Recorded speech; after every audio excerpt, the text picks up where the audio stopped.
All right, guys, I have a special unboxing, and just using, this is actually kind of one of my favorite knives, just because of what I've been able to do with it. It has served me very well while doing some outdoor activities and, well, opening boxes too. Is it overkill? No, I don't think so, because the steel on this is super easy to sharpen and it holds its edge for a very long time. So what we have here is, well, you've probably already noticed by the title, so probably ruined that, but this is a watch here that is something that, you know, that knife is just a little too big for doing some detail work. So we'll use this old Benchmade knife here that I have laying around, which might need to be sharpened as well. And I'm going to kind of fumble through this, but let's get to the chase here. So Tudor North Flag. Yeah, spoiler, right? You guys have already noticed probably by the title. So I've been trying to buy one of these actually for a little while now. And talking to a couple of authorized dealers, but my one James & Sons in Chicago that I really like and I've bought some other watches from, sales person Samantha basically told me, yeah, not going to happen. Tudor discontinued some watches, and I believe the Ranger also is one of them, but the North Flag is the main one that was discontinued, that expedited my buying on this guy. So these are kind of, this is just polarizing, guys. I just absolutely love this watch. This one's used. I actually bought it off from eBay. I know I said I wasn't going to buy any more eBay watches, and then I definitely did that. So, but I ended up talking to the seller. He's a very good seller. Actually watches the channel. I connected with him on Instagram as well.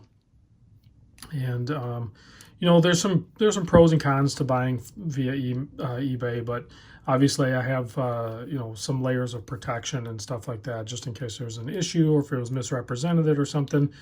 And I'm pretty forgiving when it comes to, I mean, this watch would have to be like super beat up for me to not enjoy it. So I'm gonna wind it and throw it on the time grapher, see how it's performing, that sort of thing, and do more of an inspection on it. But I gotta believe this is probably going to be just a good watch all around. It's not even that old. He picked it up not that long ago, and I think he might even have been the second owner, honestly. So I'm probably the third owner now.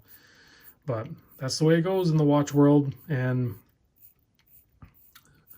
as soon as everybody finds out that the Tudor North Flag and the Ranger and who knows what else have been discontinued from the lineup, the price is just going to start to climb on these guys for sure. I think it's one that I didn't want to miss the boat on anymore. I knew I had wanted one for a long time, and I think I was of the mindset where a lot of people have, where like, well, they're always going to be available. Well, no, they're not. And when Tudor discontinues them, then the price goes up. They're a little more difficult to get. Like, they're hard to find. You can't, no, I shouldn't say no AD, but there's probably not a ton of ADs out there that actually have any in inventory. You can't order them from Tudor anymore because they're, you know, no longer being made. They don't have any inventory. So you're looking at the secondhand or gray. You look at all the reputable gray market dealers, and none of them have inventory either. So,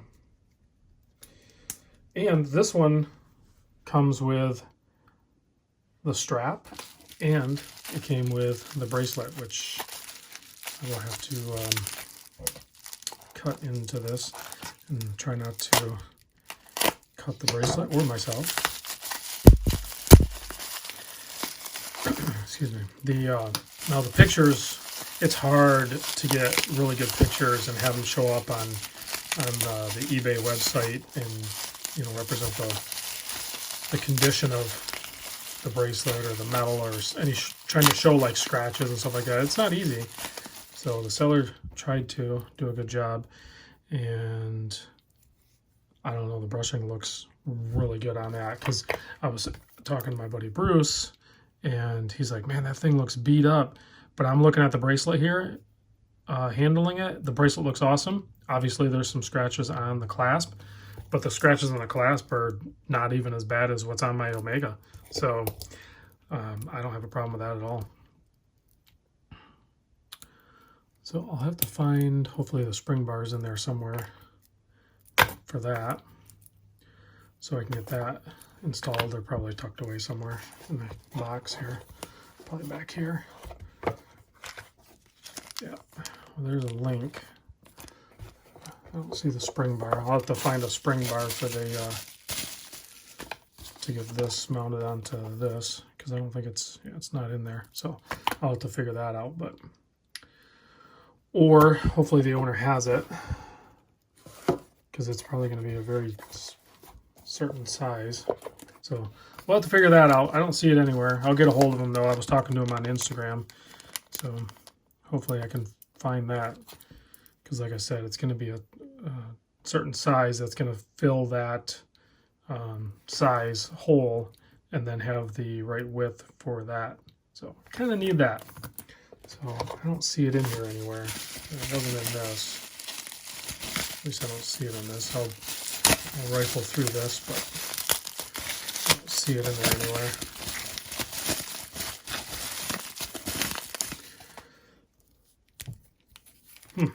I don't think there's one on this that I can harvest, because I probably won't wear it on the strap. I mean, there's a chance I might even just sell the strap, because I basically paid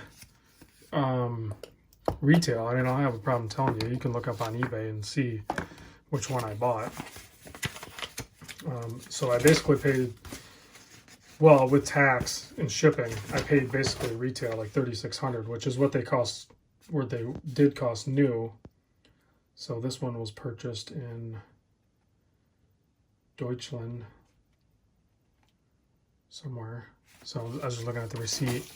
Yeah, I don't see that spring bar anywhere. That's a bummer, because I'm going to get it on Bracelet, which I have time, because I'm probably not wearing it right away, because I'm still wearing the Omega Seamaster. But guys, I am super excited to own both these. You know, you have like, in my opinion, I really like my Black Bay 41, but this is like next level. And I really, really am a big fan of the snowflake hands that Tudor does.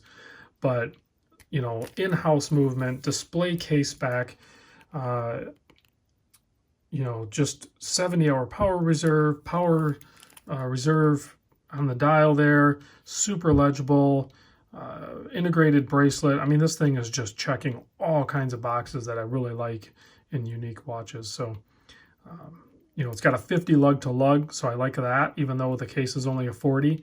So it's going to wear really nice on my wrist, and I could see this being kind of a go-to watch for like everyday type wear, and then, you know, have the Omega for a little bit special. And then I'll see if the Tudor Black Bay 41 still fits in the rotation. It might not. This could potentially replace it. I don't know. But I really do still like having those snowflake hands. So we'll see. We'll see how it plays out. I know I went crazy long on it, guys, but this was a big purchase for me, obviously, and I'm super excited about it, and I wanted to share it with you. I'm a little wore out. I did a lot of work the last couple of days. I took some time off work, and I did a lot of manual labor. There's a little scratch on the side of the case there, but guys, I'm going to wear this watch. It's going to get scratched up.